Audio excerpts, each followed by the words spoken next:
Okay. Good evening and welcome to the Westborough Advisory Finance Committee meeting of February 12th, 2024. This is our 19th meeting of fiscal 2024. We're here in Memorial Hall and Town Hall. I need to read this announcement because we're having a hybrid meeting. Pursuant to Chapter 2 of the Acts of 2023, this meeting will be conducted in person and via remote means in accordance with applicable law. This means that members of the public body, as well as members of the public, may access this meeting in person or via virtual means. In-person attendance will be at the location stated in the agenda, and it is possible that all members of the public body may attend remotely with in-person attendance consisting of members of the public. This meeting may be accessed remotely via the link in the agenda. When required by law or allowed by the chair, persons wishing to provide public comment or otherwise participate in the meeting may do so by in-person attendance or by accessing the meeting remotely as noted. Additionally, the meeting will be broadcast live in real time via Verizon Channel 28, Charter Channel 192, or via Westborough TV's online platforms at westboroughTV.org and youtube.com/WestboroughTV. This meeting is being recorded and live streamed by Westborough TV, and we thank them for their assistance. Being after 7 o'clock, we're going to jump right into our guests tonight, representing the Assabet Valley Regional Technical High School, give us an update on the budget status and an article on town meeting warrant related to capital stabilization. We're fortunate to have Ernie, is it Hood or Hootie? Hool with an L. Hool, okay. I spelled it wrong in the agenda. Hool, Superintendent, and Maria Silver, Director of Business Operations, joining us here. So I will pull up your presentation and come on up to the podium. Make sure you're talking to the real microphone so people, our remote people, can hear you. And let me just find the presentation. Okay.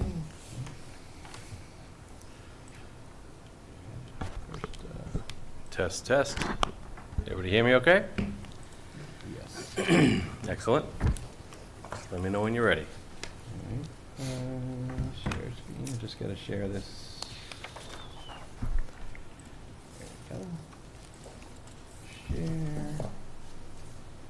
Go to full thing. And there you go.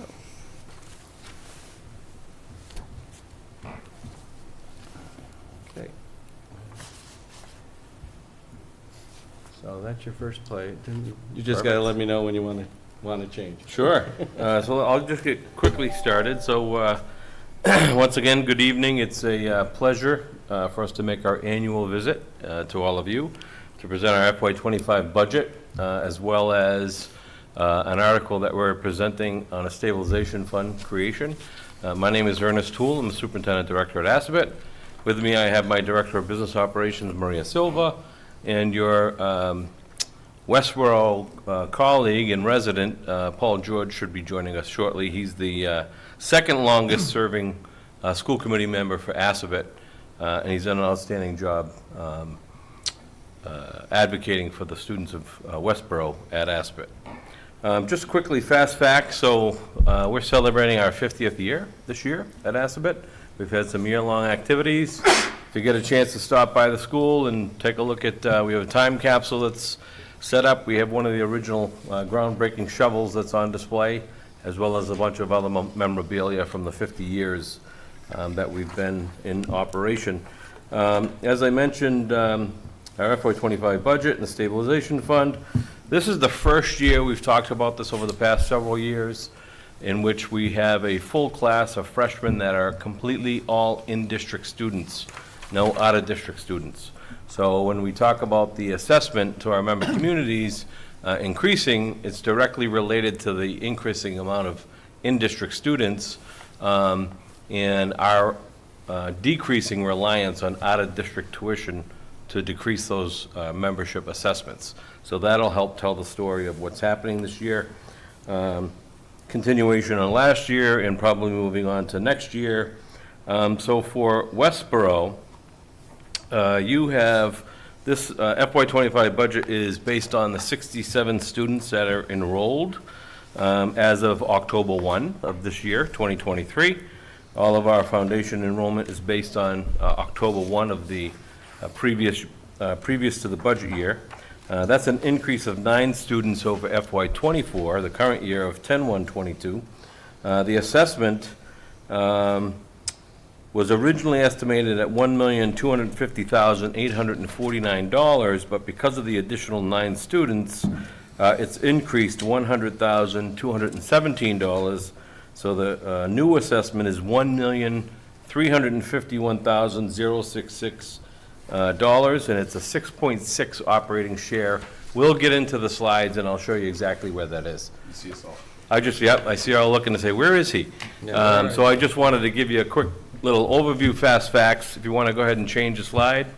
This welcome letter is in the book that I provided to you. We're not gonna really go through the book tonight, but we'll stick with the presentation. But just quickly, if you look at the bottom where it says snapshot, it's an 8.5% increase over FY24, which equates to a $2,137,140 increase over FY24. This budget fulfills a requirement to bring 2 grant-funded positions that were funded through ESSER 3 into our FY25 budget. You'll also see that we have 3 additional staffing positions, which we'll get into, an elective teacher, an athletic trainer, and an academic para. This is the 5th and final year that we're moving into a bus transportation contract that's going to go up about 2.8%. And then during the course of FY25, we'll be looking to negotiate a new 5-year contract. I'm sure if you haven't heard yet from the school, Westborough School District, there's difficulty with busing contracts and transportations across the state. So at this point, we do not have any numbers on our health care, but we're projecting that they're coming in at 10% or higher. Currently, our percentage of split with our employees is anyone hired prior to July 1st, 2019 is a 75-25 split. Anyone hired after that date is a 70-30 split. In this budget year, we're allocating $250,000 in the operational budget for a capital improvement fund. And part of that capital improvement fund is what we're hoping in the separate warrant article is that we have a stabilization fund that's created for the district. So we'll get into the reasons why we're looking to do that, but really it comes down to simple, sustainability with getting grants are not a sustainable feature. And then, as I mentioned, out-of-district tuition, as we have less out-of-district kids attending Assabet, we don't have that type of revenue to be able to use to sustain any kind of capital improvements or equipment. So. Next slide, please. And if you have questions, just stop as we go. Just a quick question. Your definition of out-of-district is a student from, say, Shrewsbury or a district Correct. that isn't one of the member Correct. communities? Any student that's not part of our 7 member communities, yep, is considered out-of-district. Okay. Or the technical term is a Chapter 74 non-resident tuition student. Okay. So just some quick fast facts, again about the budget. So we had an overall increase of 48 in-district students, which obviously has a direct relation to our Chapter 70 funding aid. So you'll see that that's increased by 8.11% for $738,035. Our minimum local contribution is up based on the number of students that are coming in. And as you'll see, we'll go into minimum local contribution, which is basically our member community's ability to pay when it comes to educating their students. And that's a rate, both of those are set by the state through their formula. And then the regional transportation rate, it's at 80%. Last year, or this current year, fiscal year FY24, it had come in at 95%. When all of the regional school districts were built, the regional VOCs, there was this appropriation or this term that was, I guess, used to sell the building of these schools. And they had said that our regional transportation would be at 100% if appropriated. That's never been at 100%. And it's been as low as 60%, and the highest it's ever been has been 95%. So right now in the governor's budget, it's at 80%. Usually that's the threshold. and then usually it's above, but we have seen some years where it's gone down.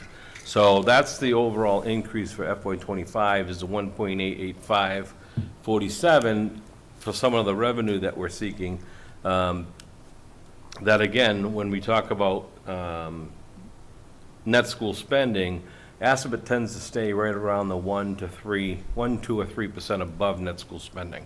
So we don't really have a lot of extra fat to be able to take off. It's what's required. The resources you see down in the bottom left, those are just for reference. As you know, the House budget, they haven't started negotiating the House budget yet. And then the rest of those things, those haven't been updated. So we'll get that information to you as it gets updated, but right now it's just reference on this slide. Next slide. Anytime you want to jump in. So these are just, I'm not going to read through them, but here's the topics that we'll kind of cover through the presentation. If you want to go next slide. So here's our budget drivers. They haven't really changed too much from last year. We do have an increasing number of, it's now multilingual language students. It used to be EL students and ELL, now it's MLL, just to keep you up with the DESI jargon. So multi-language learning students. And then our students with disabilities, we've actually seen a slight decrease in those students receiving special ed services, but the students that we are seeing coming in the building are seeking higher amounts of services based on the needs in which they're bringing in. Obviously, social, emotional learning and mental health issues all schools are dealing with, so Assabet tries to do that. We are a inclusion type school, so we have all general ed classes, and our classes are co-taught. So for the core classes, there's a main math, English, social studies type teacher, and then there's generally a special ed teacher that's in that room as well, because we are an inclusion type school. We have diverse program of studies, and then inflationary costs. Obviously, when you're in Chapter 74, that's the CTE version for our school district. We're using consumables and equipment that you wouldn't see in a regular pencil paper classroom. As just as a fun note, if you didn't know, drywall is going to be increasing by 20% in the next couple weeks. That's what the suppliers have told us. So a little bit of extra fun fact information for you if you're doing any kind of building. This meets all contractual obligations and moves us closer to staffing levels based on our student needs. We're in the second year of a 3-year contract with our Teachers Association. In FY '25, their cost of living increases are 3.25%. And then the last thing is, as we include the capital improvement funds, again, as I mentioned, we're going to rely less on out-of-district tuition, as it's not a stable, feasible option. Next slide. These are the 3 staffing adjustments that we talked about, and including bringing the 2 grant-funded positions over, but these are new positions. The elective instructor is actually not a new, but it's coming back in from pre-COVID. We had 4 phys ed teachers, health teachers at the time prior to COVID. We're up to 2. We're looking to potentially bring back a 3rd in the elective position, but it could also become an art teacher instead, but we won't make that determination until students have selected their schedules for next year. Okay? Next slide. Here's the enrollment changes. As you can see, far left column, grade 9, see the zeros, Boylston, Clinton, Shrewsbury, other. That indicates those are all of the out-of-district students that would have in the past filled those slots. The 305 slots that you see, all shaded in blue above that, are all in-district freshmen. You'll see Westborough going across that from left to right, from grade 9, 10, 11, 12, to post-secondary, that you have budget in total are 67 students. And you'll see to the right of that, 58 is October 1, 2022, which indicates an increase of 9 students over last year, or the FY '24 fiscal year. So it's a 15.52% enrollment-wise. And then again, the 4 post-secondary students, those are students that are either enrolled in a practical nursing program or a cosmetology program at the school for adults. Excuse me, okay? Any questions on that slide? All right. Nope, go ahead. Just to ask a question. So where are the out-of-district students going instead? So, the unfortunate part is they have no place to go.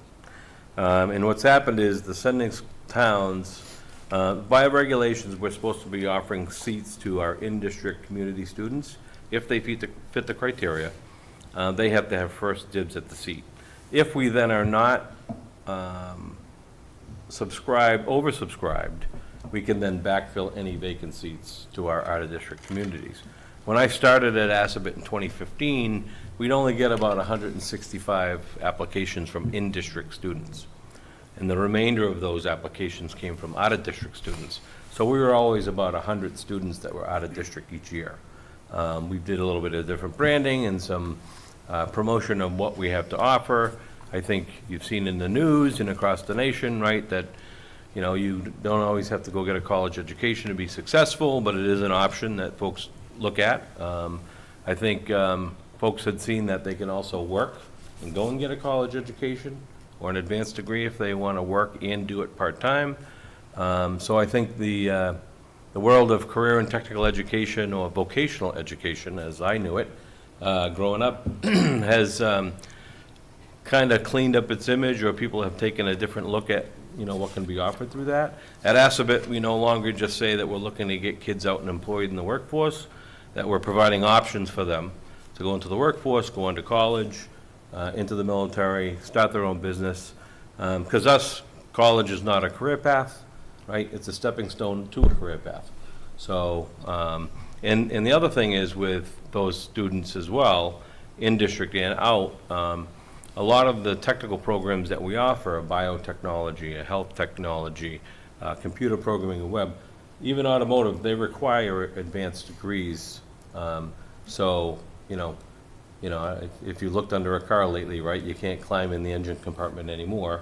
You gotta almost have a computer degree in order to understand what's happening under there. So, for us though, you'll see that when we get to the slide, we had about 51% of our graduates go into the workforce. Some went into military, and then the remainder went to either a 4-year private or public, 2-year private or public, or an advanced technical training. So the short story is, if we could expand, I'd like to take all students, but we have several communities that do not have an association with a vocational school, that their students unfortunately can't access it.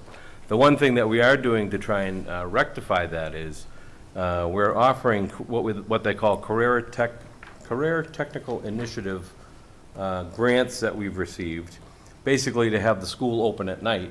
So any underemployed or unemployed adult or high school graduate that wasn't able to access career and tech ed can do it in a nighttime program, anywhere between 200 and 400 hours, earn a certificate, and then be able to get them in a door into a career field. So that's the way we're kind of handling the out-of-district folks. So I don't know if I completely understood it. It's because you don't have the capacity, or those? Yes. Okay. The capacity. Okay. So what I should say is we've been getting about 453 or so applications of in-district students. As you can see, we have 305 spots. That really is at 300. We usually will shoot above 300 because by the time we get folks through, it's summertime. They decide they're going to go to school where their friends are going.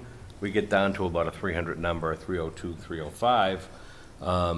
But we have about 450 from in-district, 453, and then another 150 or so from out-of-district. So we've been hovering right at just below 600 applications per year for 300 spots. So love to expand, but, it all takes money, and it's, we'll see what happens. Any other questions on this slide? Or are you clear? Did I explain it? Okay. Yeah.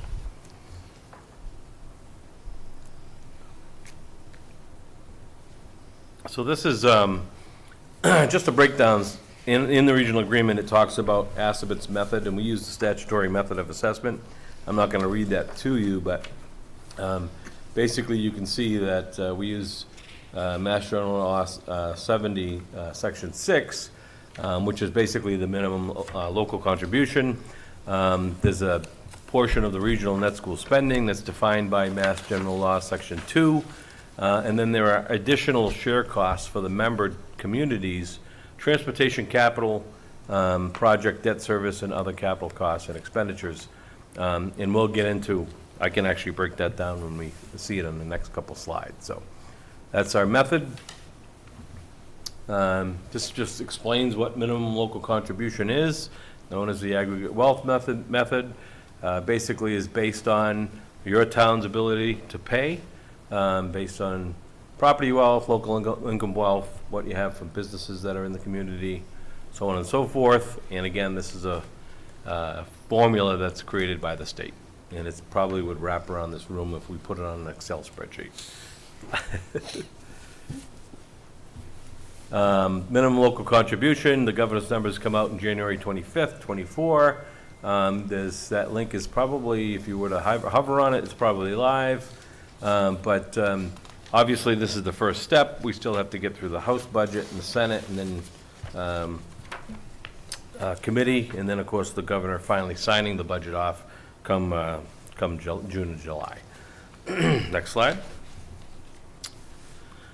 So this is our minimum local contribution for Assabet, and you can kind of look on the breakdown on the left, but really the comparison on the right, FY24, is where I'll draw your attention.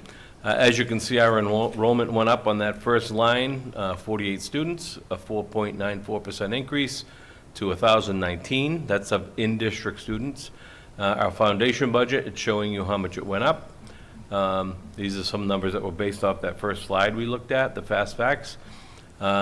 Required district contribution, the Chapter 70 aid that we're receiving, you'll see that went up $738,035. And then the required net school spending of what we're looking to spend. And then our required net school spending amount is 100% at a minimum that we have to meet. And as I mentioned, Assabet's usually at about a 101, 102, 103%. So 1 to 3% above net school spending, where a lot of our communities could be anywhere to 27 to 35% above net school spending when they have their budget all in tow. So.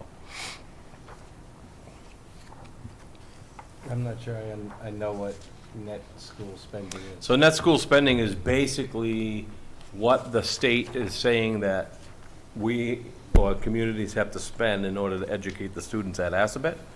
And those are the minimum types of things. So you got minimum local contribution, you've got the Chapter 78, which gets tied to that. Plus you have transportation, which is busing.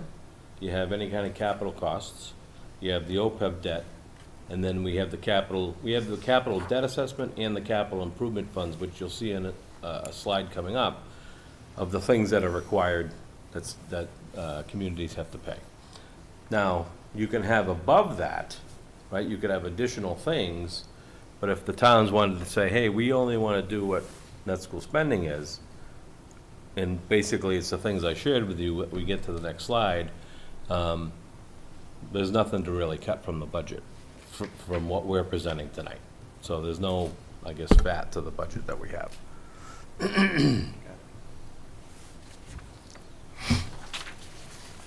So this is just a quick reference slide. They haven't updated this yet, but you can see Assabet is in the bottom in the shaded blue, the very first one, the darker blue. And these are the past couple of years. So we've had a couple of years prior to Maria being here where we were actually below net school spending. Now, they allow you to do that for a couple of years, right? But eventually, you have to come back and spend more the following year in order to catch back up to get to that 100%, right? Because if you don't, they then start to withhold funding that they're going to provide you. So you'll see the bottom shaded in blue are other like-size technical schools like Assabet, and then the top are our 7 communities above. And if you looked at FY23 at Westborough, their required minimum is 153% above net school spending, and they actually spend 171.1%. So, you know, little under 18% above net school spending. So that's why I say some places it varies. But that's just a reference because they haven't updated yet for 24. as all the end-of-the-year reports for '23 are coming in, right? All right, it's just a reference, just to look at. Next slide. Okay, here's our minimum local contributions. As you can see, this is directly from the state. Westborough at the bottom, you had 58 students last year. You have 67 that's in this budget, the 9 additional students. You'll see that the increase in minimum local contribution is $206,223. So FY25, what the state is saying your minimum local contribution or ability to pay is a $1,173,216. And I'd like to say that the 9, obviously it's tied to the 9 students, but that's only a portion because you have those other costs like busing, transportation, the capital costs, and OPEB, right, that kind of all tie into what the cost of a student, because obviously if you start to divide numbers, it doesn't meet, looking at 67 students divided by that number, you're not going to get the assessment that you have unless you put all of the items together. Okay? Yeah, question? So I had a question. If I see this slide, it says Northborough has 1,227,000 and Westborough has 1,173,000 for FY25. But the number of students are the same now, 67 and 67. Is it because of the local contribution, like the district contribution percentage determined by the state based on the income and all? That's strictly based on the aggregate wealth model. So Okay. based on the number of students you have, and then based on how you, whatever you folks reported last year, or how they calculate your, the local household medium, commercial business, the wealth of the community, they then times it by the number of students, and that's how they get that figure. That's completely given to us. We have nothing to do with that. Got it. Thank you. Yeah, if you look at, just for an example, if you look at Marlborough, they had 55 more students, and yet they only have a difference of 827,000, right? So if you look at your 9 students, right, and looked at the amount, it's based on the aggregate wealth model for Marlborough. So, Thank you. yeah, okay. Next slide, this is the money slide. So this kind of tells the whole picture, all in one, of all 7 communities. So, as you can see, second column to the right, or my right, I guess it would, if you're looking at the tab, it says Westborough, and you start at the top in the blue, that's our minimum local contribution. So all the prior slides, that's the number that was on there, $1,173,216.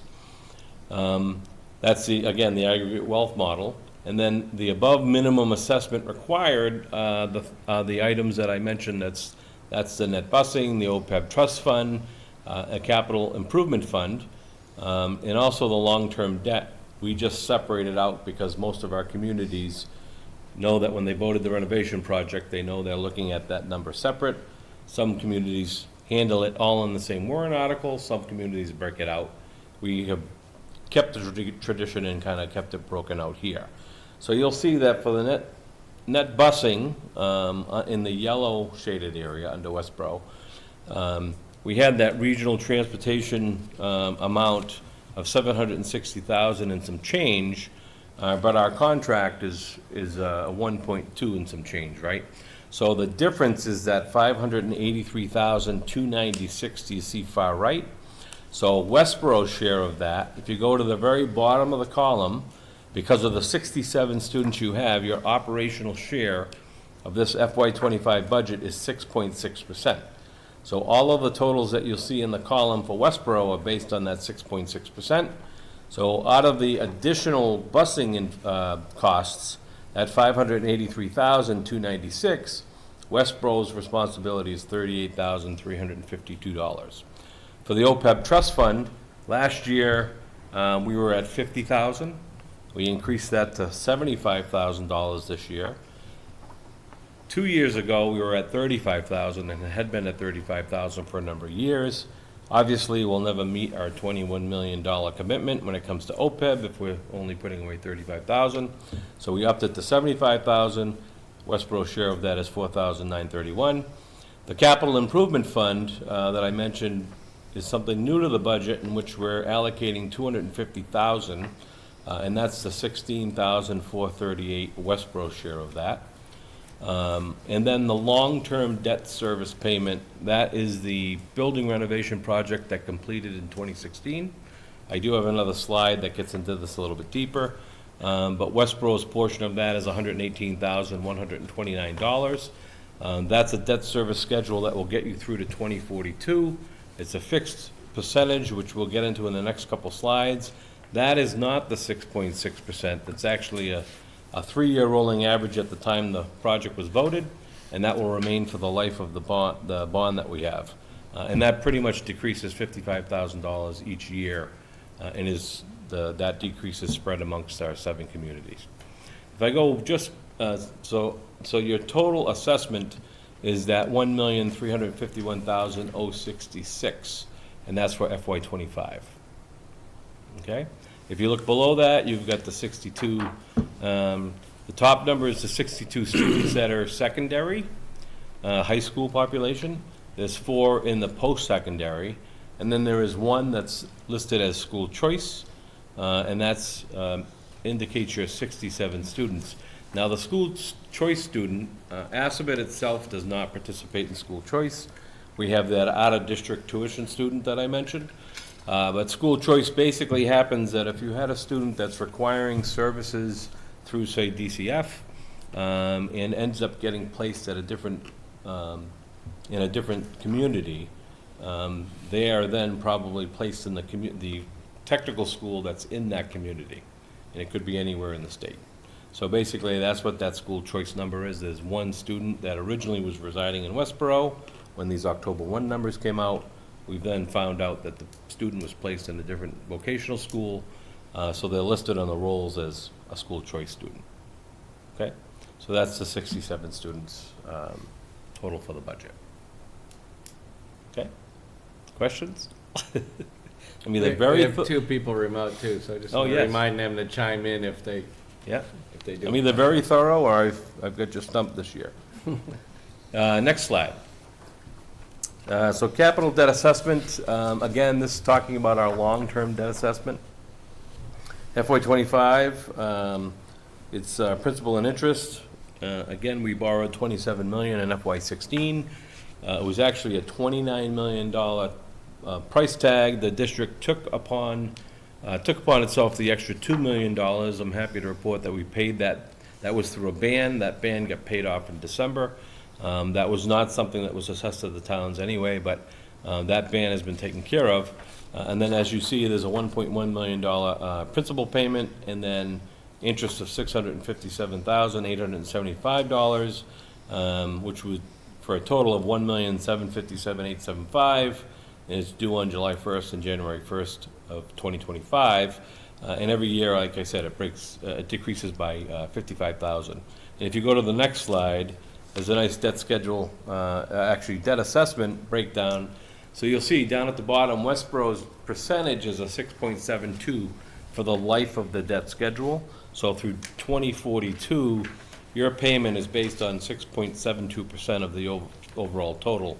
And then you'll see the decrease of $3,696 from the previous year of what the saving is on the debt assessment. If you go to the next slide, it actually gives you the full, there's the debt schedule. Highlighted in yellow is the 9th payment, that's for next year. And then you'll see that this bond will be paid off in 2042. And then so for, it was actually prior to me coming on board at Assabet, but I think in having a set percentage, I think they did a pretty good, they made a pretty good decision for communities to be able to base their payments and know exactly what the budget for when they had the renovation project. So as we know, inflation's been jumping all around, and so if you got this set figure, it helps out. Very lucky you did it back in 2016 and not last year. Right. Otherwise Oh, it'd be double, I'm sure. So. Yep, that's for sure. Any questions on that slide? So here's our operational revenue plan. As I walk you through the top, You'll see on the left-hand side, all of our communities in the headings, as you move from left to right. The very top is the Chapter 70 state aid. As I mentioned, that increased because of our 48 additional students. So you'll see right in the middle, it says projected revenues 2025. That's the $9,832,968 with that 8.1% increase. If you look at the MLC, which is the middle column there, go down to Westborough, there's the $1,173,216 with the increase, as we mentioned. The Aspet District, we're going to be applying $450,000 from excess and deficiency. That was just certified last week, right, Maria? At about $883,000, so we're going to be putting $450,000 towards our revenue plan. We have $150,000 in interest income, of $50,000 more than we did in FY24. And then for Medicaid reimbursement, we dropped that slightly by $5,000, $75,000 for that total of $675,000.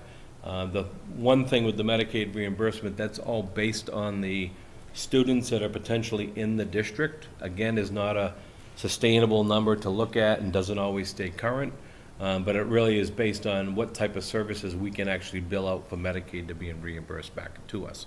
The one thing I'll note for special education, Assabet, because we're a regional vocational school, and really because we get regional transportation money, we don't have the ability to collect or get circuit breaker money for special education services.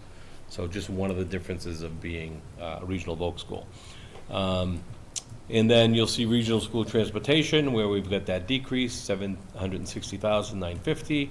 And then again, the remaining stuff at the bottom is the above minimum assessment required. That's the OPEB, busing, capital improvement, and long-term debt schedule, right? Which is that $177,850, which brings you down to the total budget at the bottom there of $27,425,514 for the 8.5% above FY24. And but your increase includes more students as well as the increase in the cost of things. Yes, yeah. Yeah, it's the. It's important to note. Yeah, if you look, the 2,137,140, 1.8 plus million is what Chapter 70, minimum local contribution and Chapter 70 funding aid, right, is coming to us. That was that first slide I showed you. So really, we have an additional, my math is correct, $400,000 that we've added to that in order to get us to that number. And that's, if I think about the 3 positions we're adding, cost of living adjustment, all the steps and levels within a teacher's contract, as you know, it's above the cost of living. It's anywhere between a $300 to $3,500 step for those folks that are not on the top step of a teacher contract. So they have the steps and levels. If they're getting advanced degrees, they move in over columns. Those are the levels. And then if they're not at the top step, which is the lowest step, number 12, they move each year down a step. And with that is, an increase in the step, and then also whatever the COLA is on top of that. Okay? Questions?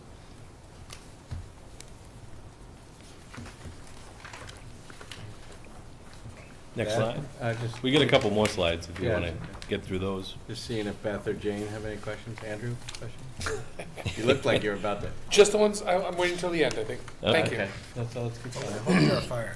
So one of the things, if you go next slide, we, as I mentioned, we're relying less on our out-of-district tuition. In the past, obviously, your member assessments would have been lower because you had less students. And as we're collecting tuition, we're also applying it to the overall budget. So in FY24, this current year, we had applied $2.5 million towards offsetting some of the costs of the operational budget. This year, because we now have less students coming in, we have allocated $1.7 million. So when we get into the final slide of expenditures, you'll see that the health insurance looks awfully low for about 200 staff and retirees.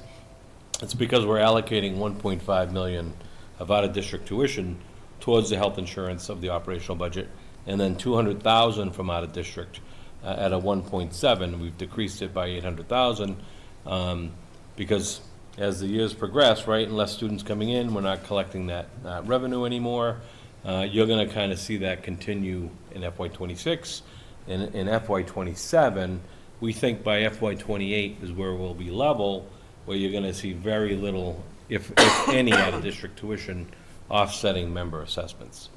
It's just because there won't be, if you think about it right now, we have basically juniors and seniors that had all of the communities that were up on that slide with a Shrewsbury, Clinton, right, other.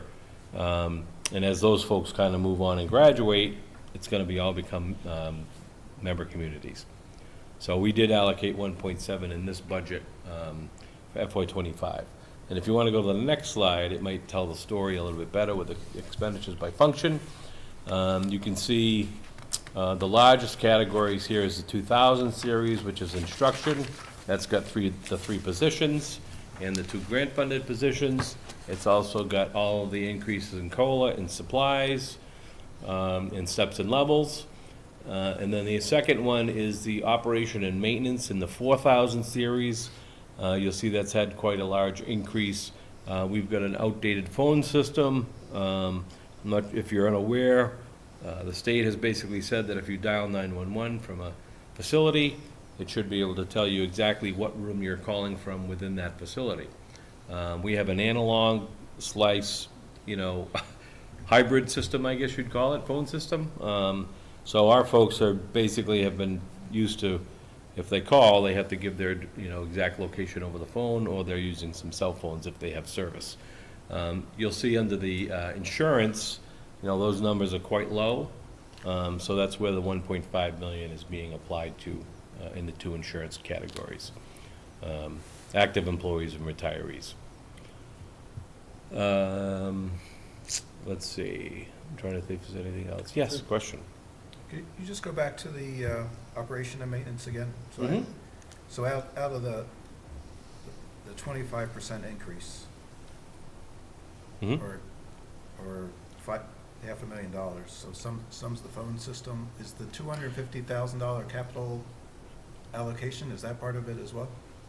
Is that part of, no, that's where it is, right? That's where it's listed, Okay, yeah. so it's only half of it. Right. Really, that's why, Right. the other half is the. Right.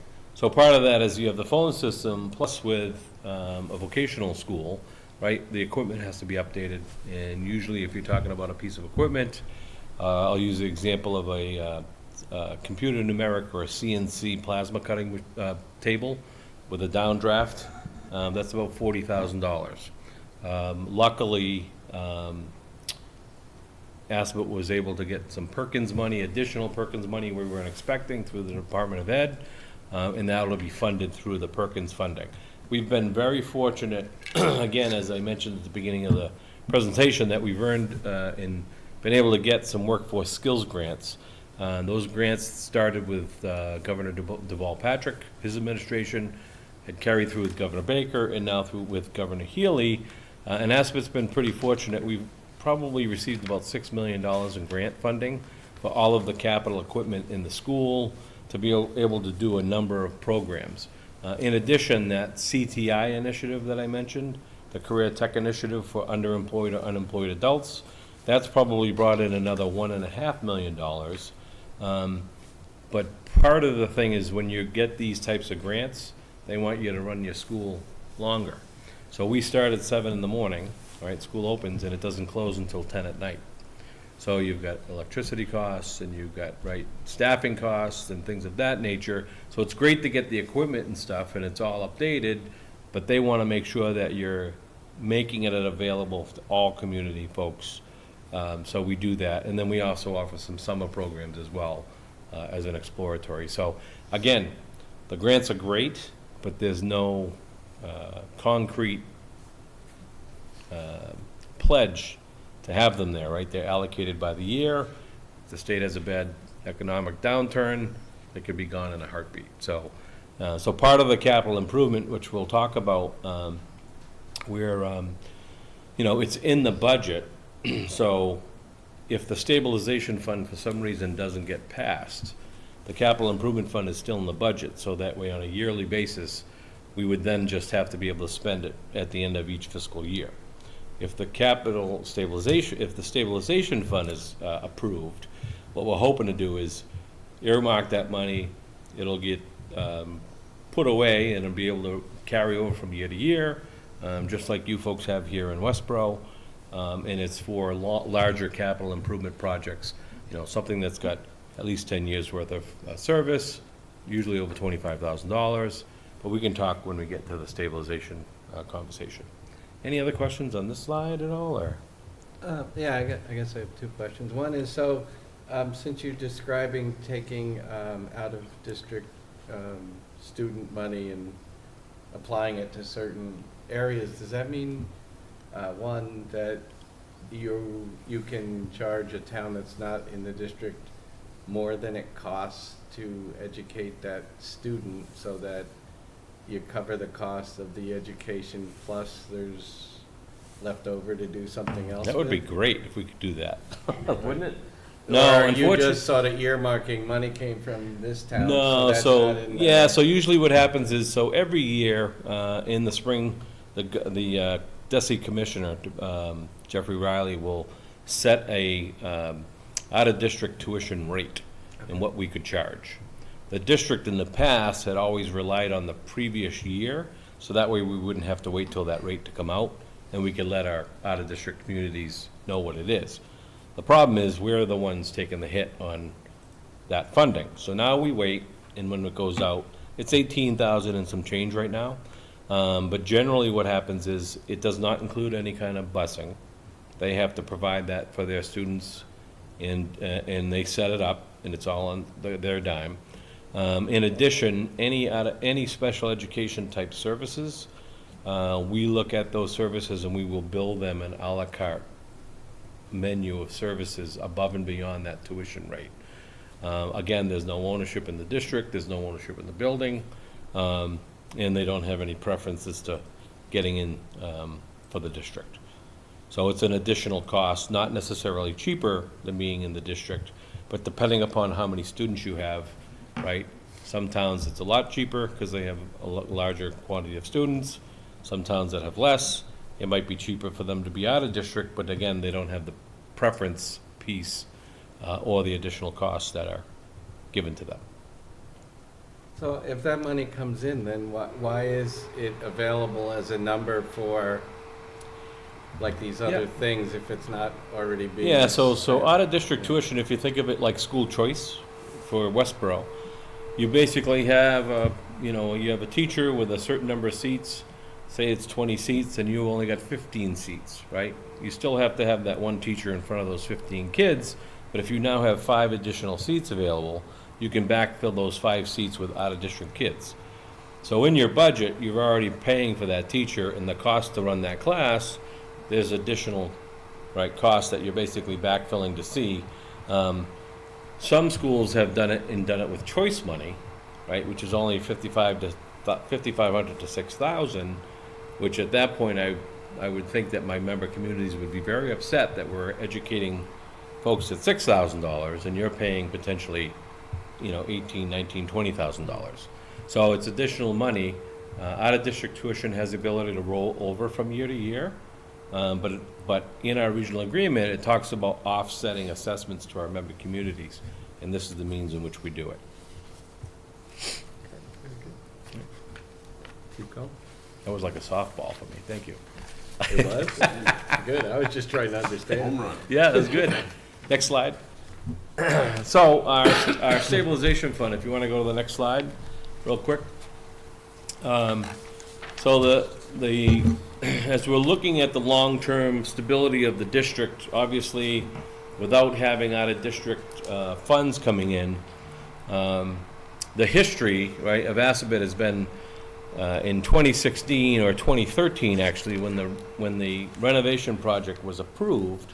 That was the first time in really 40 years in which Assabet had gone to its member communities for any large capital project, right? And that was $27 million. It was a $62 million project that was approved by MSBA. They paid their portion. and the portion that was divided by our 7-member communities was 27 million. Part of the history of Assabet, right, to be able to not have those capital type projects come before you is because of that out-of-district tuition over the years. In looking at the next 50 years, as we're seeing the trend out of our in-district folks, we can't rely on that out-of-district tuition again to help us with capital improvement. And the renovation project was great, but it only handled a portion of what needed to be completed. It handled the envelope, green energy savings, windows, doors, roof, sprinkler system, HVAC system, some network cabling for updated Wi-Fi and things of that nature. But the 50-year-old tiled floors, right, that potentially have mastic that has asbestos in it, those are starting to pop up. And obviously, if you start replacing floors, you got to do an abatement to the floors, right? And so when you're looking at abatement of asbestos, it's usually 2/3 the cost of what actually putting down a new floor is, right? In being preemptive and proactive in nature, in looking at putting this capital stabilization fund together, what we're looking to do is make sure that we don't want to have any type of emergency situation come up, right? Because generally what happens in an emergency situation when it comes to regional schools, especially vocational schools, is that a number would be identified, and then that number would be then given to the 7-member towns based on their enrollment, and then you'd either have to hold a special town meeting or not take any action within the 45 days and have it be automatically approved.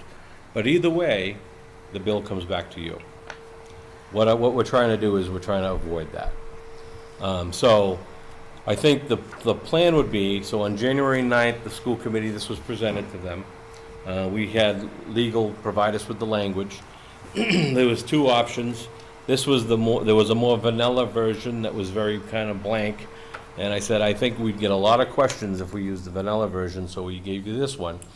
And then, so section 16G1/2 of chapter 71 MGL talks about regional school districts having the ability to create a stabilization fund. As you folks and as municipalities have the ability to do that, and if you just go to the next slide real quick, and then we can go back, maybe. Is that the last slide? Yeah, maybe that was the last. Oh, there it is. So there are member communities that have stabilization funds, right? So for Westborough, as of 2022, you had a $4,321,226 amount in your stabilization fund. So as we look at that, we don't, as a regional school district, have the ability to access any of that stabilization money, right? So I think Assabet's thought is, with regional school districts, because it's financial, to establish it, we need to bring an additional warrant article to our member communities, has to be voted on at town meeting, and it has to have 2/3 of vote of our 7-member communities. So basically a 5 out of 7. For the creation of the fund. It's 2/3 of your communities have to approve it, but they approve by majority vote? Yes, yep. And then, so for the, once it's established, the operation and governance of that stabilization fund sits with the governing body, which is the school committee of the district. Now, the onus on us is that at every budget presentation that we would have moving forward, we would have a slide that would indicate what kind of funds are in the stabilization account. And then if there were any type of usage of the funds, we would clearly mark that out and label it. If you were, like for the town, if you decided to earmark $1.1 million for a purchase of a new fire truck or a fire engine, you have that listed, it gets voted. The school committee would have to do the same thing. They'd have to give approval. We would bring it to the communities in full transparency to let you know how those funds are being used. Our plan is, the hope is to kind of build it up a little bit, because as I mentioned with the renovation project, our roadways are in need of repair. the parking lots. We've got some exterior lighting at the school that needs to repair. We're hoping to, we're searching grant opportunities for those things. There's a lot of things with solar that might have opportunities, so we are trying to think outside the box for funding for that, some of that stuff. But again, the long-term sustainability is to get the stabilization fund created, and then if it is created this year, the plan is with that 250,000. Actually, it would be after next year, right, because of the phone system. It would be an FY26 that we would start to put in there, or any balance that's not used towards the phone system. So, but if you want to just go back to the previous slide real quick, you'll see those are some of the links that you can click on if you have the electronic PowerPoint version. Desi has there's a couple of pages on advisory of it, but Mass General Law will tell you that even in the school committee, it requires them a 2/3 vote to vote any kind of use of the funds of the school committee itself. So it's 2/3 by the communities, 2/3 by the communities, and then when they were to allocate any kind of approval, it would be 2/3 of the majority of the committee as well for that. So you have your own school committee, of which Mr. George happens to be from Correct. Westborough, and that's. Correct, yep, yep. So it would be the 7-member school committee that currently exists, yep. So I think that's it. I think that was my last slide. Questions, anyone? I have one sort of slightly off this thing. Sure. The Assabet at, I don't know, it's called Assabet After Dark or whatever, all Sure. those wonderful programs in the evenings. Yep. And all that. How is the money associated with that? Is that related to the school? Do they just No, pay tuition? so that's or a self-sustaining, rent or yep, that's a self-sustaining enterprise. So basically, all the money that program basically creates is put back into that program for marketing and such. If you folks receive the catalog each fall and spring, our folks actually, believe it or not, our spring classes are starting February 26th, and in March, they'll start the catalog for the fall. So that money, basically, any kind of revenue that they have gets put back into it and will be earmarked towards design of catalogs, postage, that type of stuff. We do, on occasion for those programs, can offset some of our technical programs when it comes to consumables because we run the night programs, right? So in welding, for an example, that program is probably open 4 days a week at night, in addition to the daytime functioning, 4 days a week at night, and then even some Saturdays for the CTI initiative. So some of the consumable costs, wear and tear, electricity, may be picked up through community ed. So it's not all borne by the operational FY25 daytime budget. And do they pay like an allocation for building use? I mean, like electricity or anything? Not generally for our own programs that we're doing. We'll allocate a percentage towards maybe utility. It all depends on how much each program is being used. But it's when we get into the grant type programs, like the CTI programs, they'll say, okay, you can allocate X amount of dollars per program up to a certain amount, and then we always will do it because, there's a little bit of a rub, I guess. They're saying that we purchase the equipment, why should you be charging us a room fee or a usage fee because we purchase the equipment? And we're like, well, there's wear and tear on the equipment, right? There's maintenance on the equipment, there's electricity use on the equipment, so there should be an additional cost that the grant funding pays for. So it does help out that way. Okay. Beth or Jane?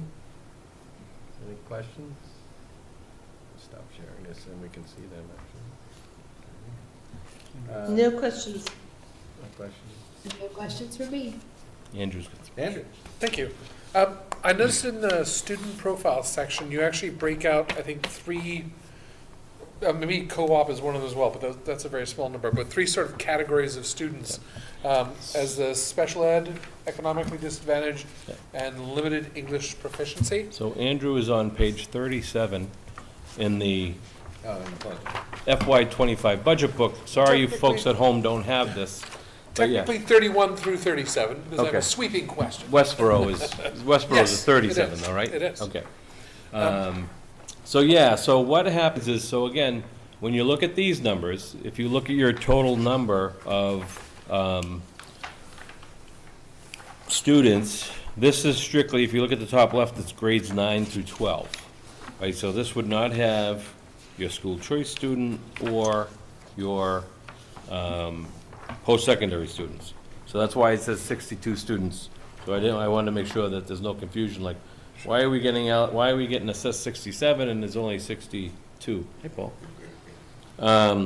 So you'll see, yeah, so basically in reporting to the Department of Ed, we've broken it out so you can see by community that we have 24 students that are receiving special ed services. Currently, and this is all as of October 2nd, so that's when we did our enrollment numbers. So they may have changed slightly since then, but you had one co-op, which would have been a senior at that time, that was out, and then 37 economically disadvantaged and 7 limited English proficiency. Now, I'll just share with you that generally, when students come in and they get enrolled at Assabet, we don't necessarily know if they are going to be requiring special ed services, if they are English limited proficiency, or economically disadvantaged. We generally will find that out when they become our student. Yes, Westborough is one of our member communities, but SACID numbers and things like that don't get shared with us until they actually walk through our door, and for us to be able to, So where I was going with the question, though, was yeah. certainly these categories, maybe special ed and limited English proficiency, Mm-hmm. and maybe even economically disadvantaged, there's probably a difference in costs for students like that to carry them in the school year. Like I say, limited English, probably you have English like other teachers there or special support. Same thing with special ed. I don't know if that's true for economically disadvantaged, but all the costs I've seen for the per student and all that stuff seems to be divided fairly evenly. So would that mean that a town that had an oversized proportion of one of these categories is benefiting from the fact that that cost is now being defrayed amongst a larger group? Yeah, so so one of the things we don't do, we've broached the subject with the school committee and said that, so we don't have that happening, should we be billing towns based on the population of students that come to us? So again, the 24 students that come, right, when you say special education, it's a very broad brush. There could be students receiving only 504 accommodations, very minimal services, or it could be very intense services, right? And so, right now, they're spread amongst evenly based on the enrollment population per town. And when we broach the subject to do those, similar to out of district, those à la carte service menu type thing, that based on the services the student need, we would then bill that town based on the student additional costs for special ed. The committee has said, no, we don't want to do that. Okay. And to keep it the way it is. So it's based on your enrollment, and then we just break it out because we have to report it like that. But basically, the services, or whatever that student needs, we make sure we are able to handle those students. So the multi-language MLL students that we have now 3 EL teachers, where just a few years ago we only had 1. And we had an increase from 47 to 77 students over the past couple of years. Yeah. In addition to that, we're in technical fields in which most of our folks have come from the trades or the industry, and they are not multi-language learners or speakers.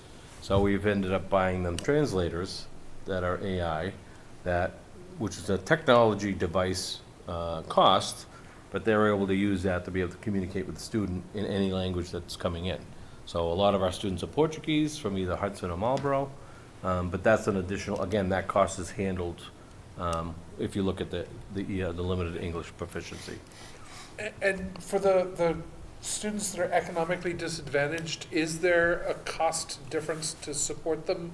Because I can't think of anything you would. Yeah, so it was really, when you look at something like that, it's whether or not the student needed, whether they had benefit from, say, free and reduced lunch. Again, this would be the student would have to come to us.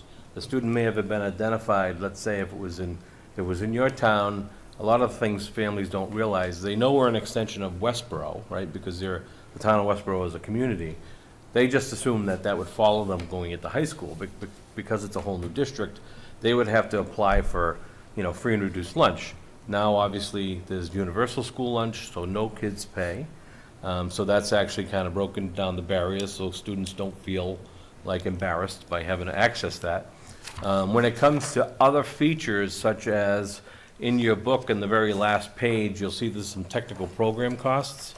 If we have a student that we've identified that's a student in need, there's a separate funding mechanism to be able to purchase either uniform, equipment, supplies that they may need to be successful in that field. We also have had some generosity of private donors that have wanted to help students in need as well. The other cost that may offset is if the student wanted to attend a prom, or if they had class dues, or if they wanted to go to a field trip that had a cost. Generally, these are things that usually our school adjustment counselors and our director of pupil personnel will work with, but we try and see to it that no student is left out with Thank you, activities. that's fantastic. Yep. Thank you. And so as you're looking at that slide, I'll walk you through that, if you don't mind, that student profile, which is on page 37 of your book. Again, just quickly, you'll see the sharp choices of the 62 students that are there. It looks like health technologies is your largest draw for Westborough students. Second, it would be design and visual communications. And then house carpentry would be the third, which is 7. You'll see at the bottom left, the graduate plans. There were 56 graduates last year, class of 23. It looks like 38 went into the world of work. Licensure certificate of training was 14, and then you can see the folks that went to college. So it was a little better than 50% that went into the workforce, and then less went into advanced technical education or college work, and one into the military. And on the right were the MCAS scores for the folks from Westborough. So we have 7 member communities. Each of those communities' school profiles are in that budget book. And for the folks at home, I have left you 2 extra budget books for you to look So at. there weren't 56 graduates last year. It looks to me like it's a count of, 53, it's 53, so 3, I don't know. Or is that a but there were only rolling number or 58 something? students. Yeah. That was last year. That was for 23, not 24, not this year. That was 2 years ago, right? June of 23. Technically, this fiscal year is 24, next year is 25. So you had, let's see. So yeah, I do not have the number for, it would have been at that point, that would have been October of 2021 that we would have had those numbers of graduates at that point. But- If you're looking to There's compare. something weird. Yeah, there's something wonky because, like, let's assume we have between, say, 60 and 67 Mhm. students, So somewhere like in there. about 15 kids a grade, or? Yeah, 20 about kids 15 a yeah. grade. Yeah, Oh, so we got if you were to go back and you looked at the enrollment slide, you'll Yeah. see that the numbers sometimes will drop off junior and senior year. Yep. So you may have lost a number of students come, But Which is did why we we have ever 8 have 56 graduate in one single year? We couldn't have. To me, that seems like a poll of all like a the members typo. in the class, Yeah. and a Yeah, couple of them just didn't answer. I mean, I think that although was a typo. we do seem to have, like, disproportionately, like, the other grades do seem to have about, that does seem like the number of graduates. Well, maybe this is the plan for Let me- everybody in school, even if you're in 9th grade, you answer the question. let me just take a look. Is that- But all the other classes are about 1/4 of the number of the people that total total Yeah, number that of could be total it. enrollment. Whereas we have about 100% graduated all at once. That could be a typo. Yeah, Anyway, Let me take a look here. Well, if it's a typo, it's a cascading typo. Yeah, I'd say. yeah, because like, so, No, that was your total. total enrollment.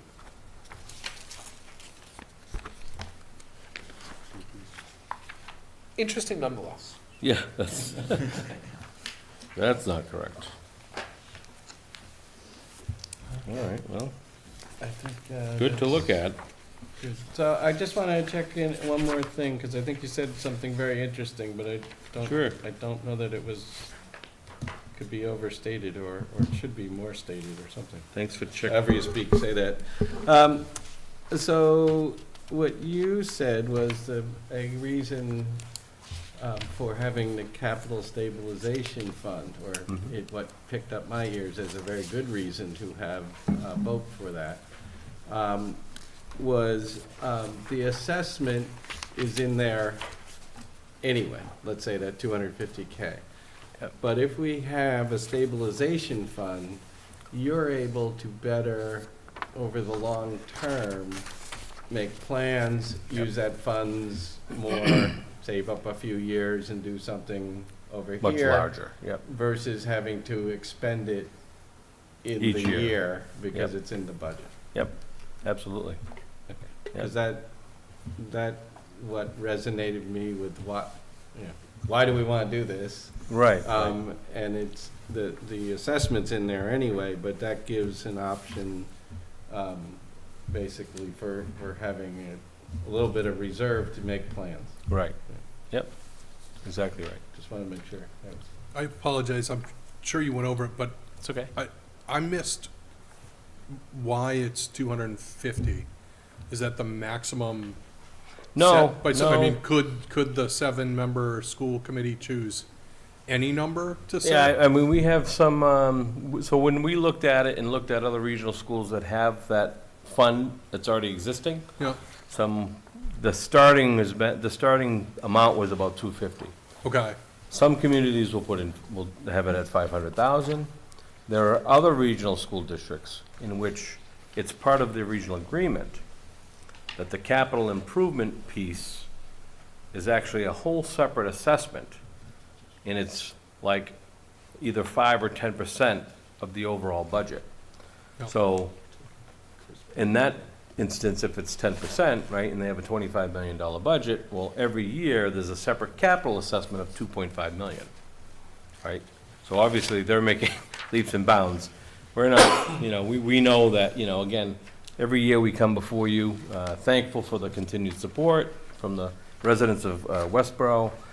We know that, it's not fiscally responsible to come to you and say, hey, we want to start doing 10% of our budget. And we're looking for you to come up with 2.7 million in the first year we're trying to establish it. So, obviously, over a number of years, we'd like to see it grow. But again, it has to be in relation to what's happening with our member communities.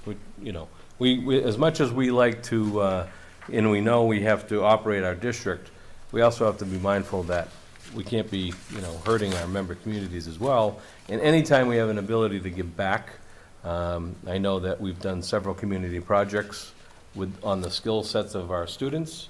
Anytime, carpentry, electrical, plumbing, I know we've done some projects. Right now, we're in Southborough doing an addition to their senior center. And again, if it works within the curriculum of the students, that's an opportunity that we have carpentry, electrical, plumbing, HVAC, painting and design technology, all involved in that project. So if you can imagine, the labor costs associated with that are non-existent. They're only paying for the pure supplies. But on the flip side, it is an educational work site. So it's not like a contractor where they're getting it done in 3 weeks or 4 weeks. It may be additional length of time. But the quality of the work is going to be top-notch. But it's one way to, again, have our students be invested in their communities and be able to give back. And it's a nice way to see how education actually works and what you're paying for. So anytime we can do that and assist with the town to give back, we'd love to do it. Let me just ask this, does everybody have their answers that they need for the warrant article and the budget, so you're set now, or? Other questions? Tim? Yeah. If the warrant article is voted down, Mhm. then presumably that would mean 250 comes out of the total No. cost? No. Nope. The 250 is in the operational budget. Okay, And so that's kind of the catch-22, right? We still have the issue of, yeah, we still have needs for capital. improvement.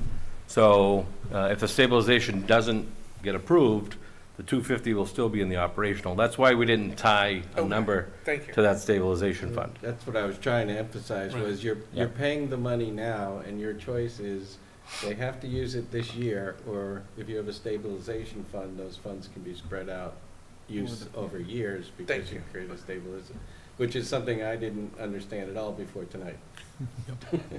So that's good. I appreciate that. That's a Thank very you. important piece. Go ahead, please. Prashant? That's okay. Go ahead. All right, so in prior years, did you have the 250,000? in the No, budget? so that was where the out-of-district tuition funding Okay, got it. helped to offset. That was part of it. You know, number one, you had less number of students, so your member assessments were lower, right? So again, you're not being assessed. Your students are all receiving the education. You get 16 robust career and technical programs, plus whatever special education services required in busing.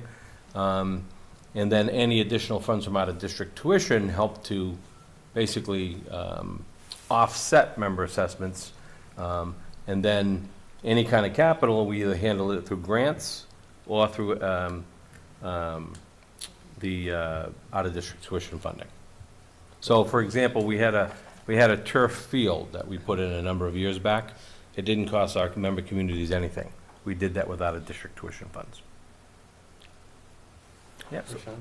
I had a question on the projections. Like, do you, with this stabilization fund, are you expecting, do you have any kind of projections, like what sort of capital expenditure are you projecting for the next, let's say, 4 or 5 years, you know, which may be coming up, which will be helpful for us to know that this is what is anticipated over the period versus just suddenly coming up? Yeah, sure.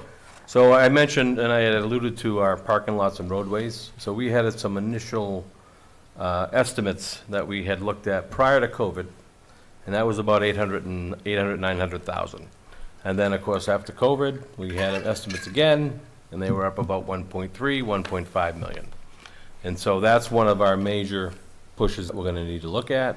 The flooring is another component that we would need to do. We just finished some strategic planning, so some of those long-term type projects will be vetted out over the course of the remainder of this year. And the strategic plan is really for FY '25 through '27. So we'll have a better idea of a total list of projects for you, but those are a couple. I mentioned the floor, the auditorium needs some capital improvement.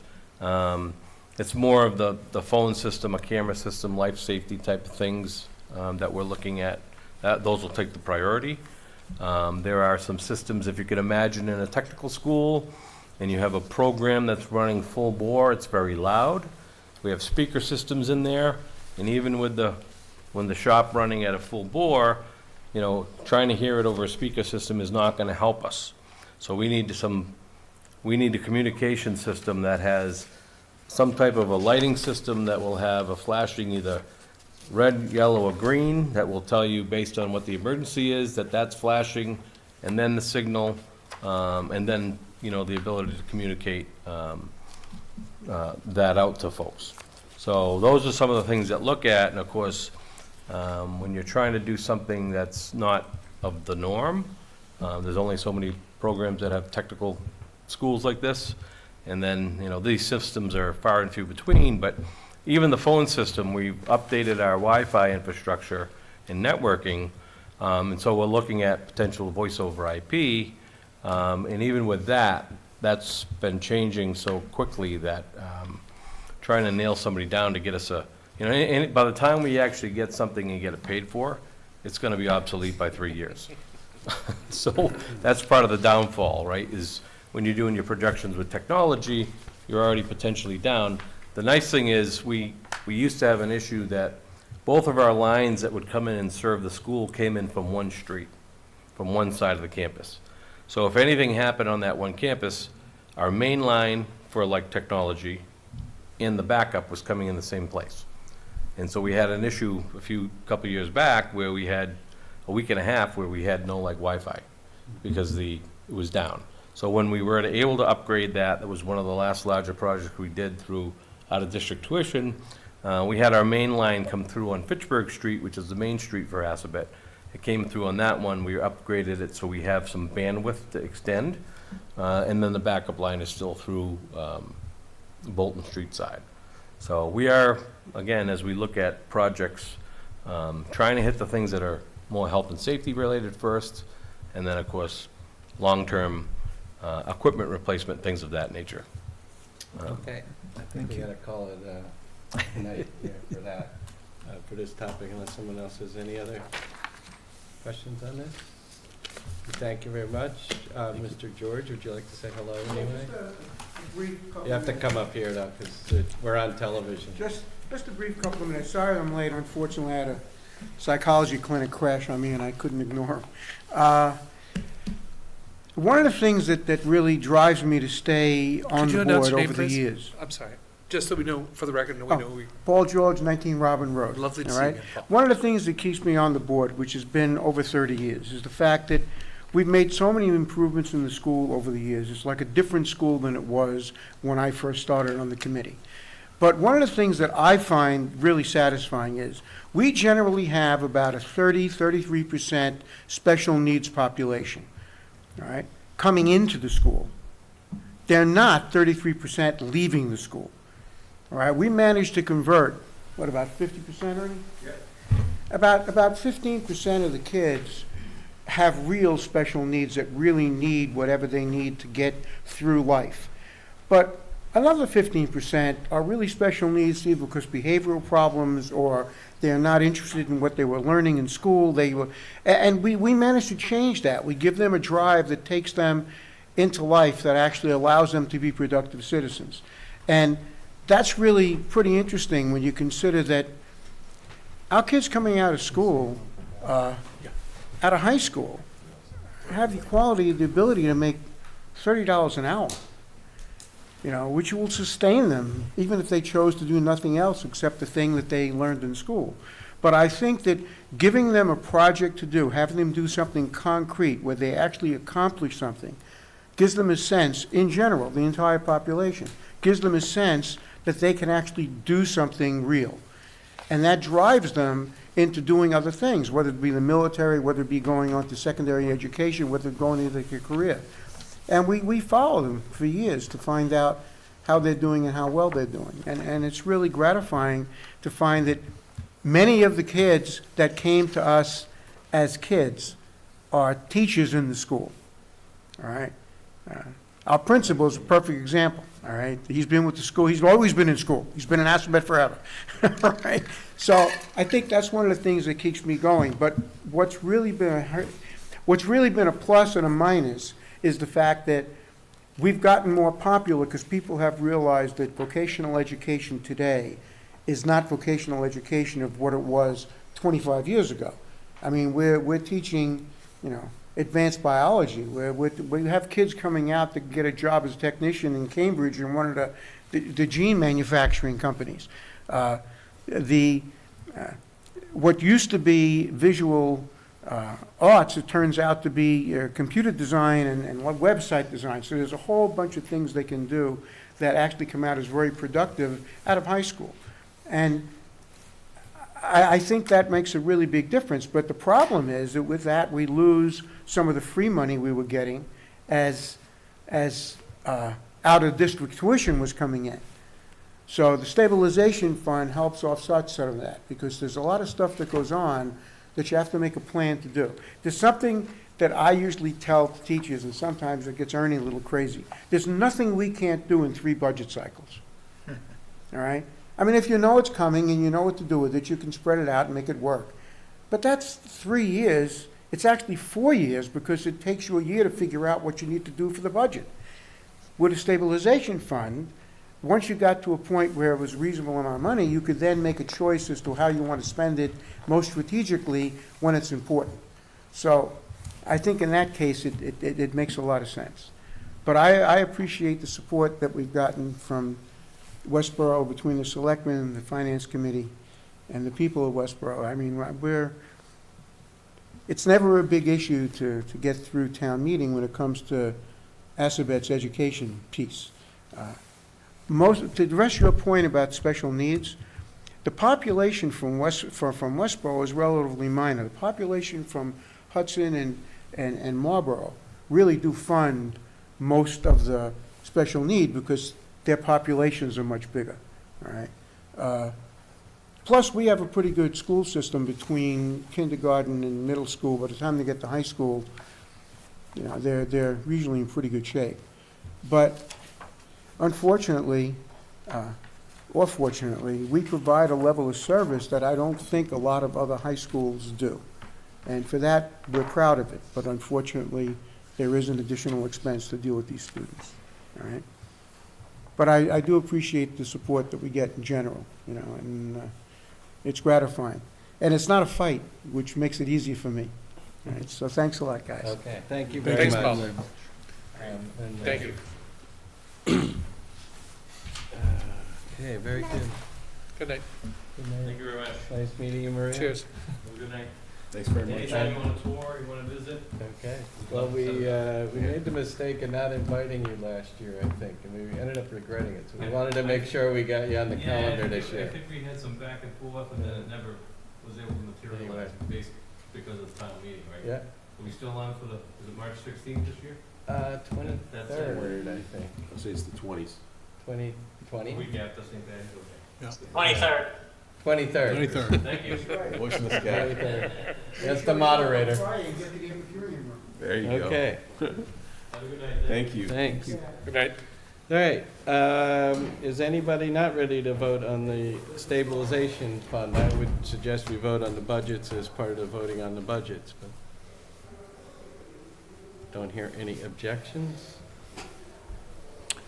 Make a motion? McMahon, I make a motion that the Advisory Finance Committee recommend the town vote to approve the Aspet Valley Regional Vocational Tech Schools creation of a stabilization fund. Is there a second? Shafford, second? Okay, any further discussion?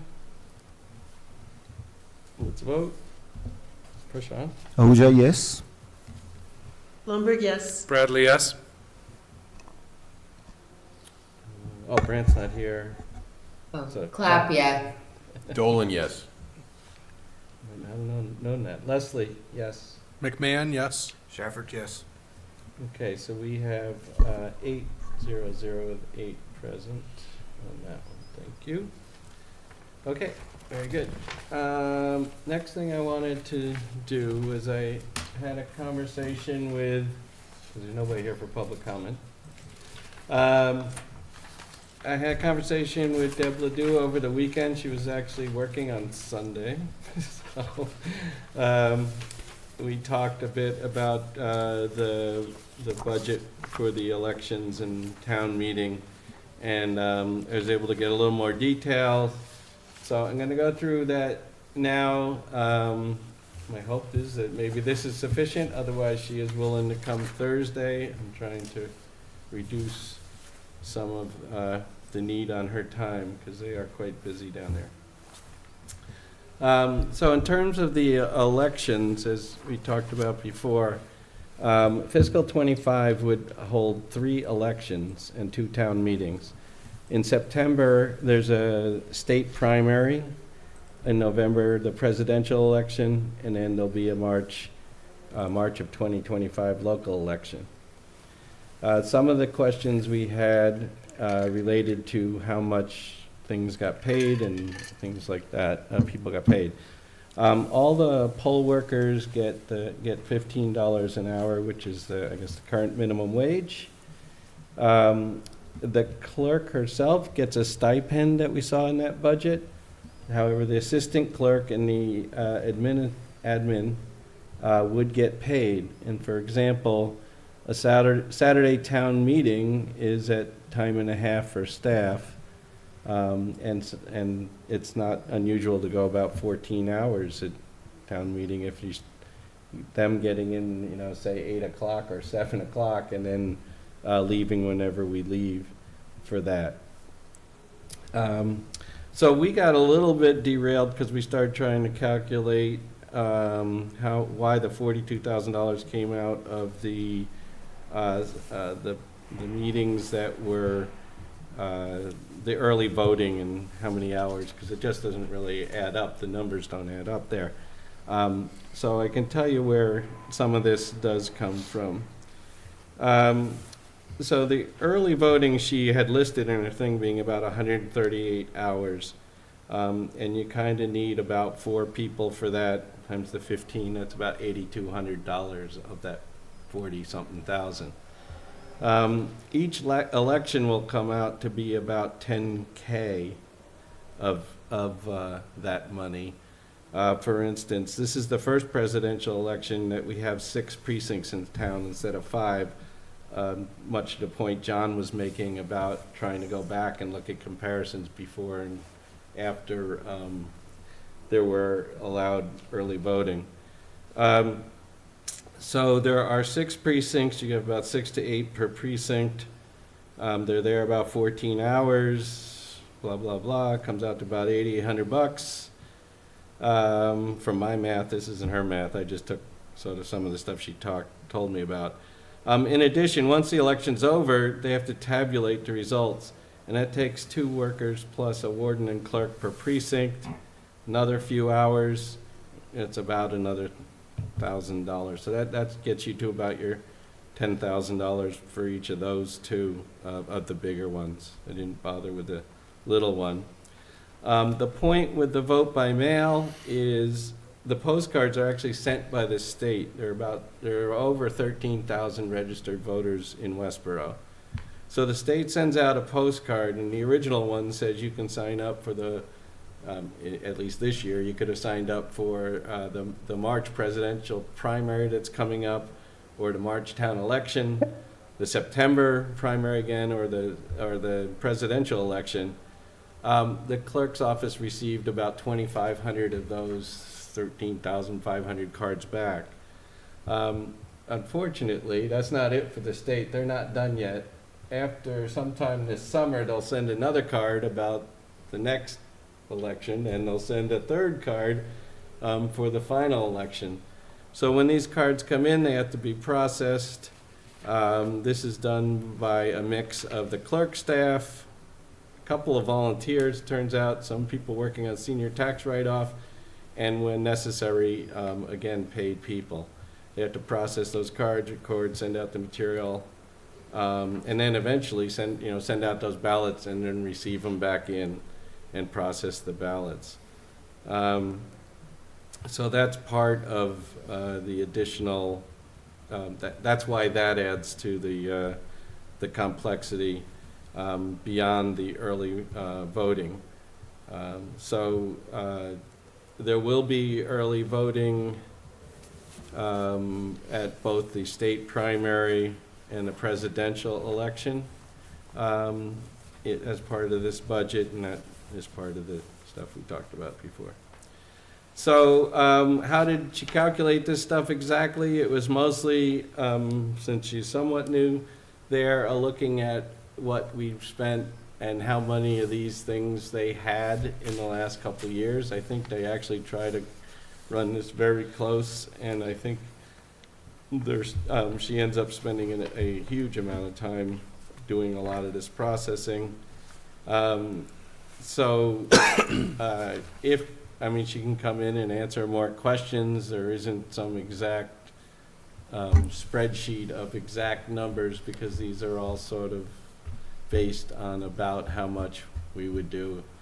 And again, so since it seems like kind of about the right number, and I expect it is, but it did explain, at least now, we had no idea what people were getting paid or anything. I guess several years ago there was more of a stipend amount. You got $75 or something for working the polls or something, but then they went to the minimum wage, probably because maybe that was starting to get below minimum wage at some point if you're there for a large number of hours. So my question for the group is that enough information for this article for us to vote on, or do you need additional questions from Debbie and like I said, she would be willing to come in, but it's sort of like most of what the explanation would be like. Well played. I think you did a very good job. Oh, thank you. Okay, so everybody set? Should we vote that article? while we're here? Sure. McMahon, I make a motion that the Advisory Finance Committee recommend the town vote to transfer $106,900 from free cash for the purpose of funding costs associated with elections and town meetings. Second. I noticed we're Which not article calling, number is it? yeah. Nine. Thanks. Currently 9. Currently 9. All right. Yep. And did we have a second? Blumberg second. Bloomberg second. Okay. And today is 2/12. Okay, any further discussion? Nope. Prashant, lead us Ahuja, down the yeah. path. Ahuja, yes. Blumberg, yes. Bradley, yes? Clap, yes. Dolan, yes. Leslie, yes. McMahon, yes. Shafford, yes. Okay, so that's 800, and I'll let her know. She doesn't have to come back right now. Very good. Yeah, I sent her an email over the weekend explaining some of the things we'd like to know about, expecting that, because it was just convenient for me to do it on a Saturday, not expecting an answer. And she was like, oh, I'm going to be in the office. I'm leaving work right now on Saturday, but I'm going to be in the office on Sunday for 4 hours. Can I call you then?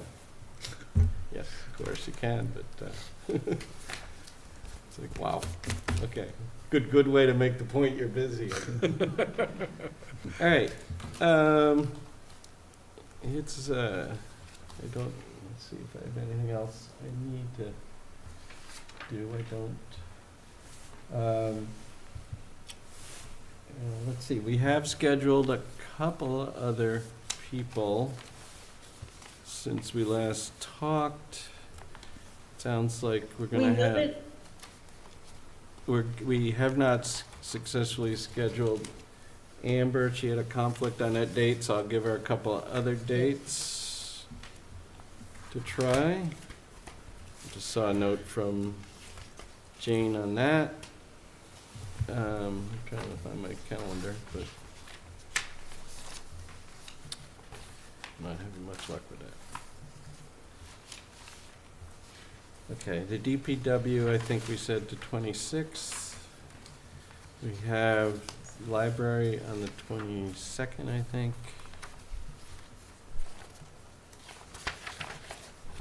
And go from there. Okay.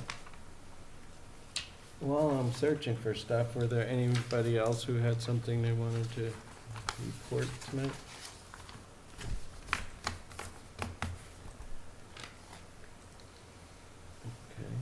No.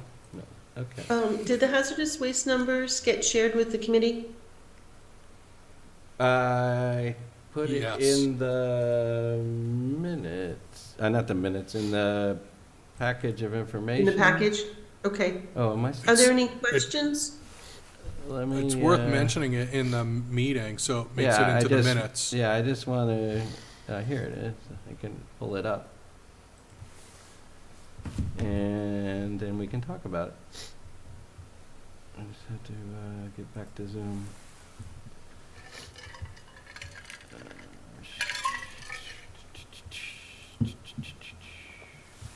Should see if Assabet can get that 2011 Black Crown Vic back up and running.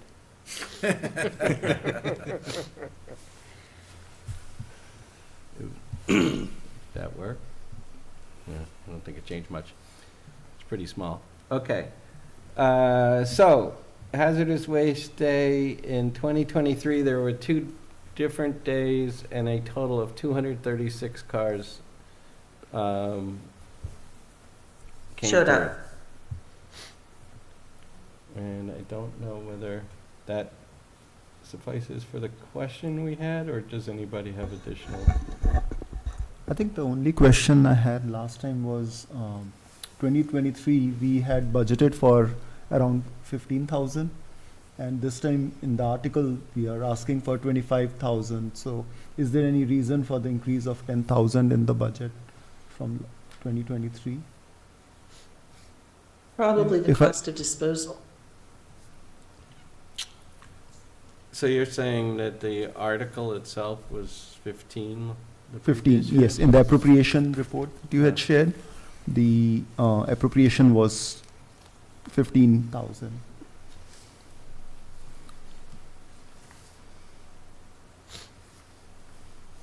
Okay. And you would like to know why is it the larger number? 10K plus, yep. Okay.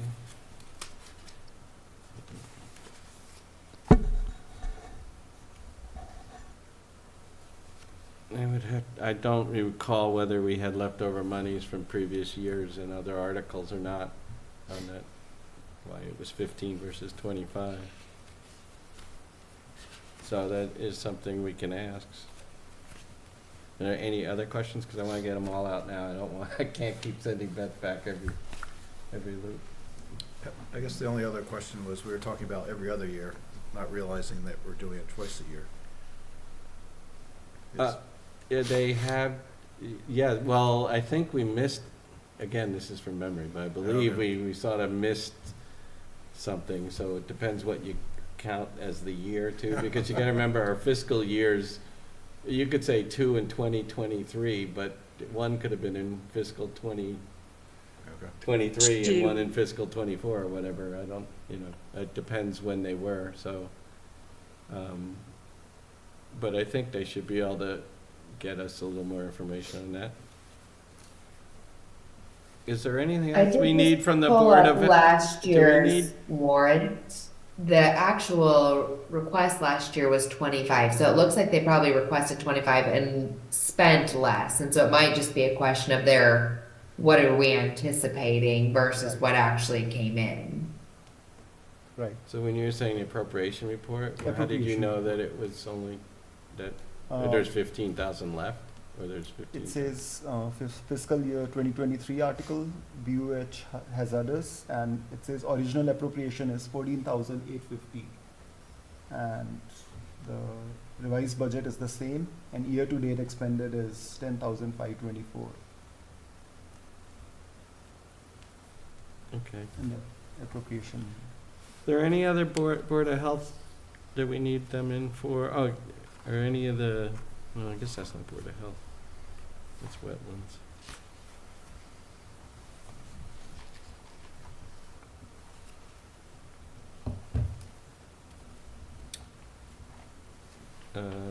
So I guess, Beth, why don't you touch base with her and see if we can get a little update on the history and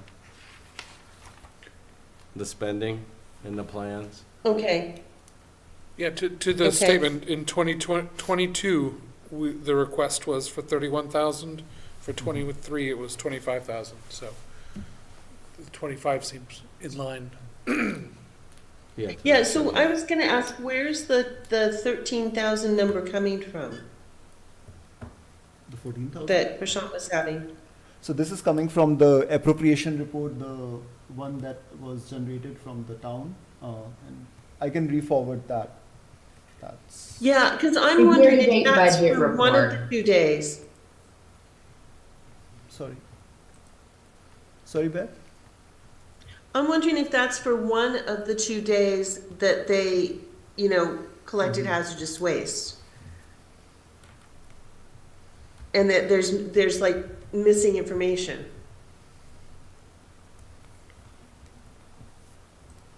Okay.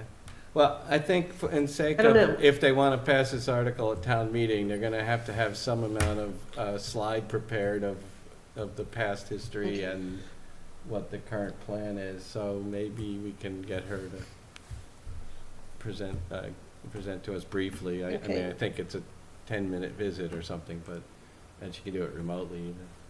But it sounds like we need somebody to sort this through, so it makes sense for the proponent to explain to us the past couple of years and what the plan is, I think.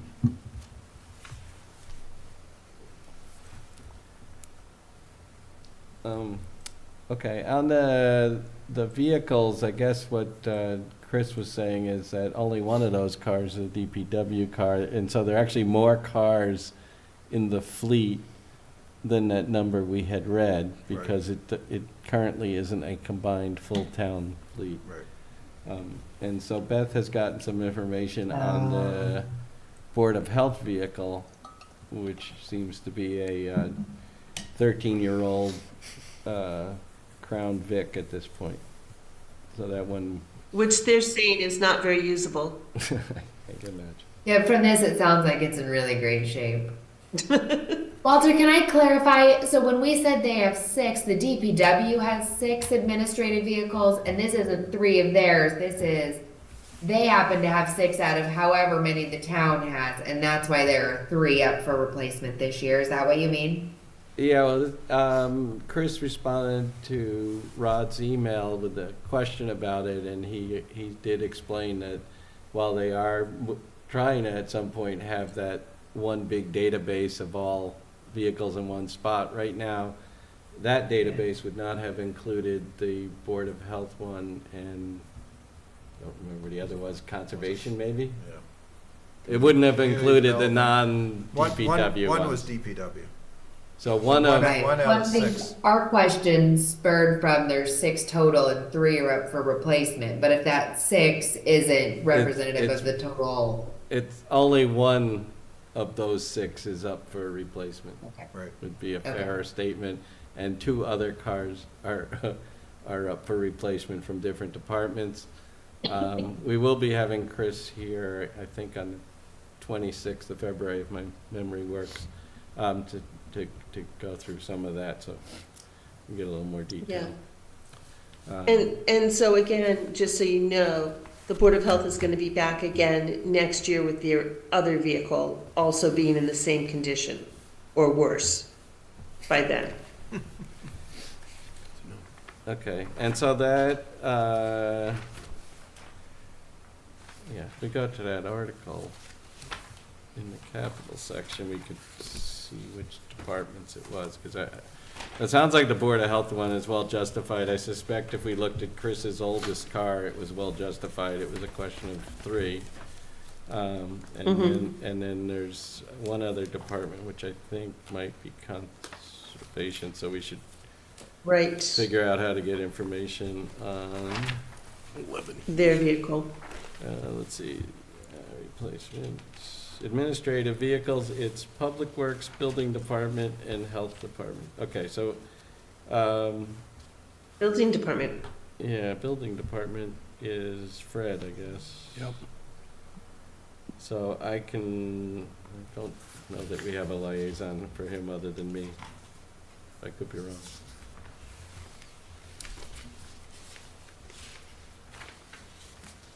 Just have my liaison list here too. Oh well. All right. Try and find out about the building one. And we can go from there.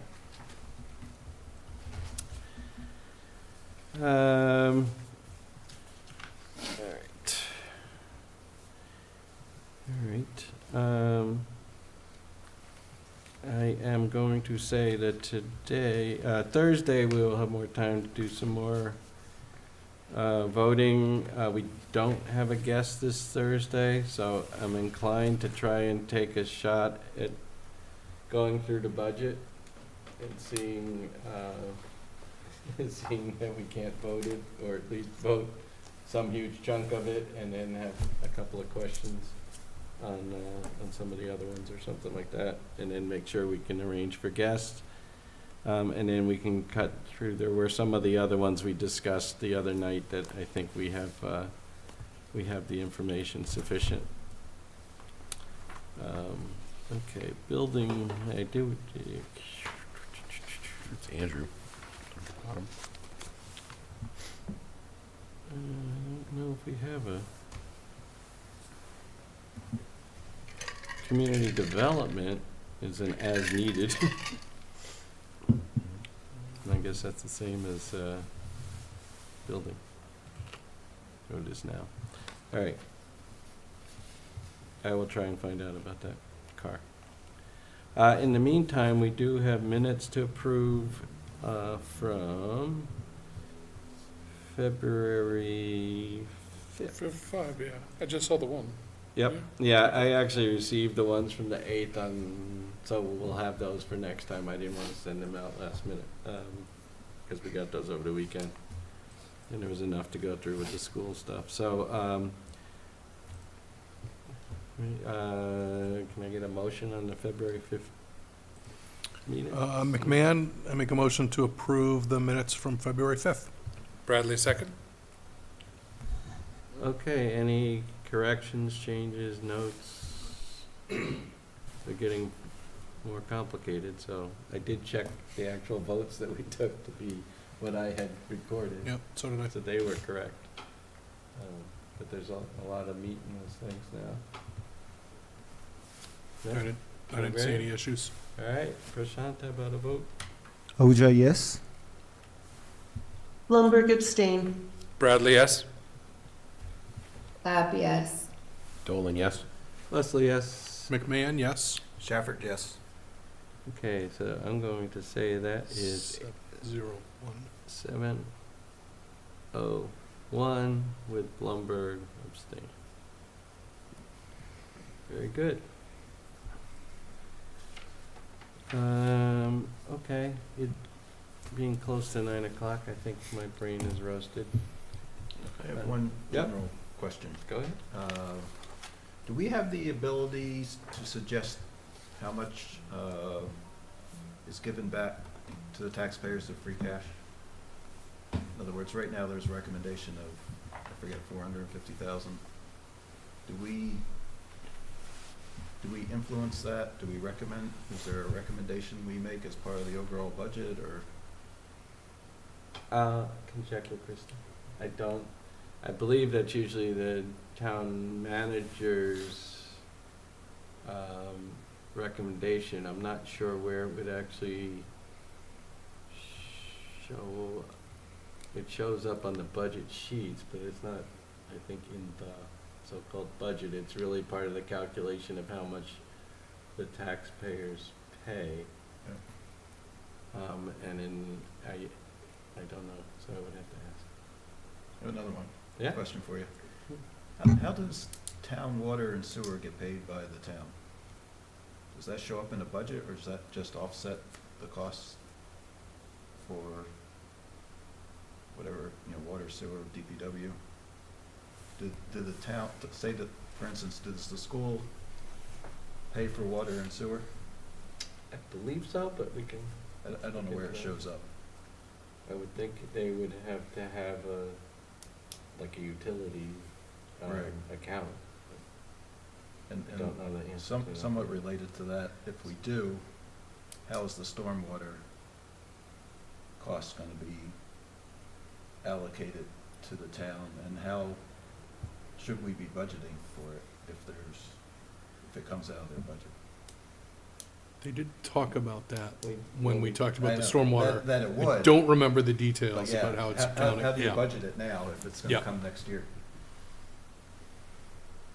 Yes, and whether or not, certainly the streets don't pay for it, but if the town buildings do, like, let's say this building here, Right. if it does, then that money would come, would have to be in a budget somewhere.